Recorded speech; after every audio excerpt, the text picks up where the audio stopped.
Now here's a nifty little trick for creating graphic elements in Illustrator and being able to do anything you really want with them, whether it's something in Illustrator again, or if you're going to take them into another program like Photoshop and do some really cool stuff with it. But gives you an interesting idea of what you can do with some very, very simple lines and make some interesting graphics out of them. Now what we're going to begin with is the pencil tool. I'm going to go over here in the toolbar and grab the pencil tool right here. And it's going to just give it very simple lines all the same width. Now we're just going to create a random collection of lines here. I'm just going to start right here in the middle and just draw a swooping line here. Now the idea here is that we're going to create a symmetrical pattern. So we really only need to concentrate on drawing half of the overall design. So I'm just going to draw some lines here. Let's just add a shape. Now let's add a shape like there and like that. Let's get that a little bit more curved to that. There we go. And then maybe one more toward the bottom there like that. Now let's do it like that. There we go. So that's looking pretty good. So it just looks like a random collection of lines. Nothing really big and flashy about them. And we're going to dress that up in just a moment. Now over here in the toolbar again, we have grouped with the warp tools is a brand new tool called the width tool.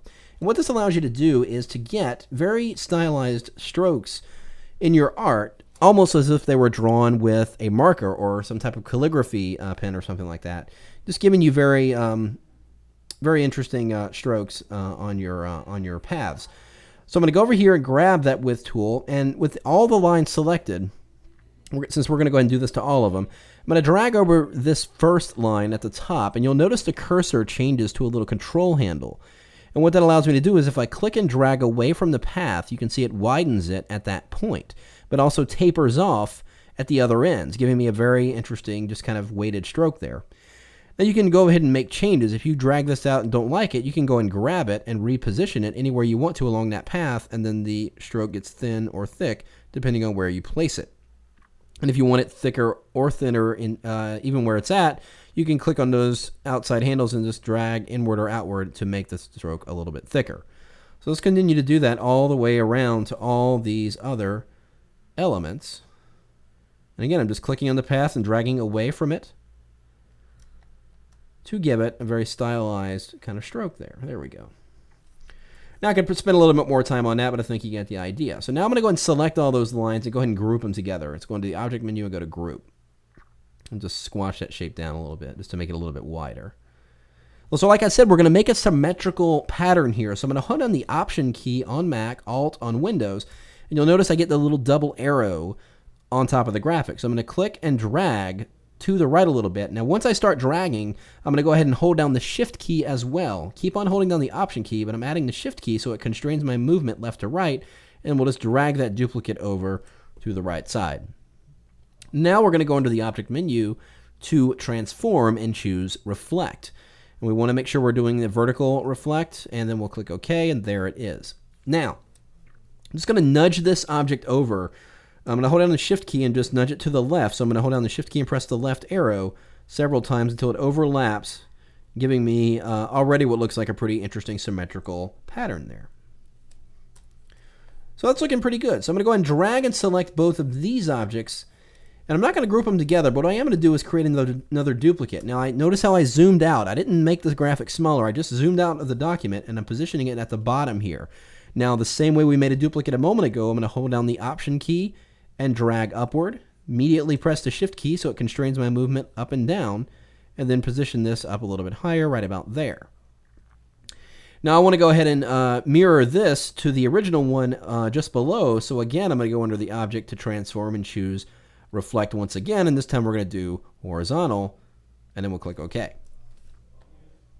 So now what I want to do, I'm going to go and drag and select both collections of these lines, and with both of them selected, we're going to go and grab the Rotate tool this time. Now with the Rotate tool selected, you'll notice it by default puts the center target or center rotation point in the middle between those two graphic elements.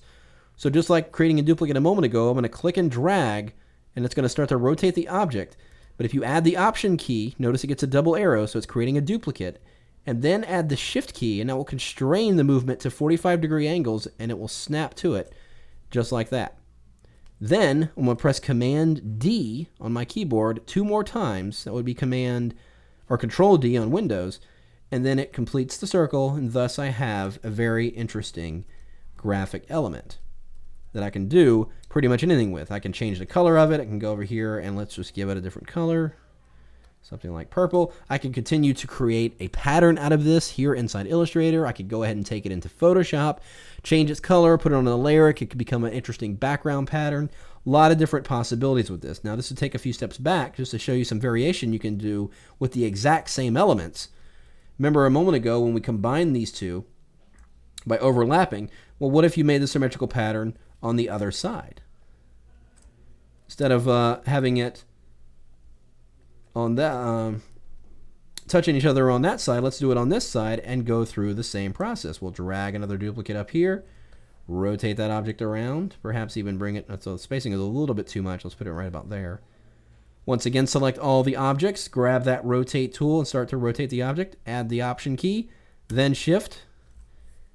It'll make that duplicate and then press Command D or Control D 2 more times, and that brings that graphic around, completing the pattern. So you can see by just creating some very simple lines, you are able to use these new features, especially with that new width tool, to create very stylized graphic elements, and then just doing this symmetrical repeat pattern by creating the elements, mirroring them, and then flipping them, going around and then creating the symmetrical pattern, you can get a lot of different possibilities. So you can see going all the way back to the beginning, it starts with those random lines. So just play with different lines and different arrangements of lines, and you're going to find that you get something very interesting every single time.